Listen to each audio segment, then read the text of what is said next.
ஸ்ரீ லக்ஷ்மி நரசிம்ம புராணம் 13ஆம் அத்தியாயம்.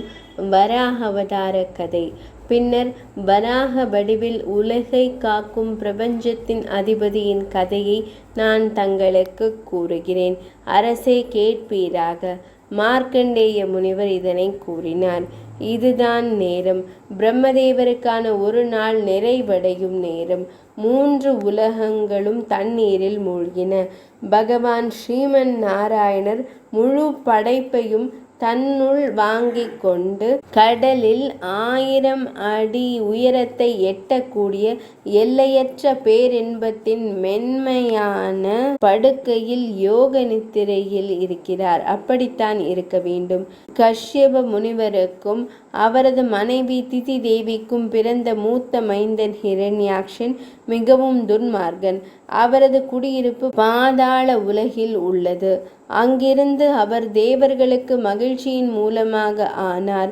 அவர் பூமிக்கு வந்தபோது பலிகளும் காணிக்கைகளும் தேவர்களின் பூமியாக மாறியது.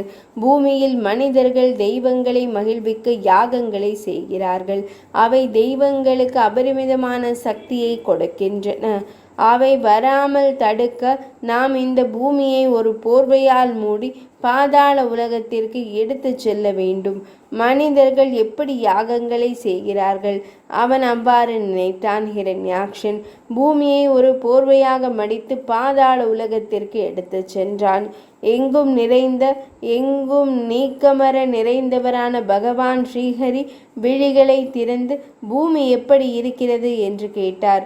சிந்தித்து கொண்டே, நீ எவ்வளவு கெட்டவன், எவ்வளவு செய்திருக்கிறாய், நீ உன் முடிவை காண்பாய் என்று அவன் நினைத்தான். அவன் கொட்டாவி விட்டான்.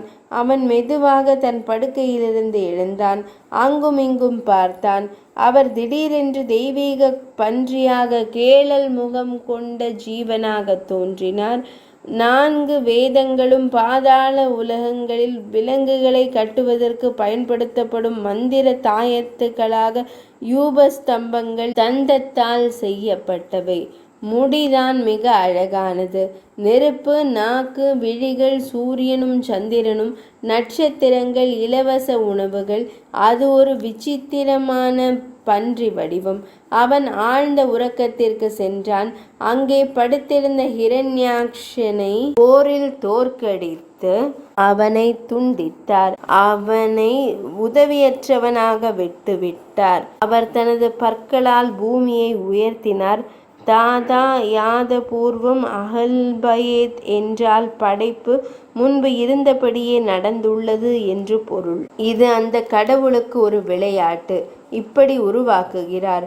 தீயவர்களால் ஏற்படும் மாசுக்களை ஏதோ ஒரு வடிவத்தில் அகற்றுவதன் மூலம் அவர் படைப்பை வளர்க்கிறார். லய காலத்தில் அவர் ருத்ர வடிவத்தை எடுத்து எல்லாவற்றிற்கும் முற்றுப்புள்ளி வைக்கிறார். வேதாந்தத்தின் ஆசிரியரான பரமபுருஷரின் அவதார கதைகளை எழுதும், படிக்கும், கேட்கும் மனிதர்கள் அனைத்து பாவங்களிலிருந்தும் விடுபட்டு தங்கள் வாழ்க்கையின் இறுதியில் பகவான் ஸ்ரீ மகாவிஷ்ணுவின் நிலையை அடைகிறார்கள். நரசிம்ம அவதாரத்தின் அற்புதமான கதையை நான் தங்களுக்கு கூறுகிறேன். அரசரே, மார்க்கண்டேய முனிவர் இதை கூறினார். 13ஆம் அத்தியாயம் நிறைவடைந்தது.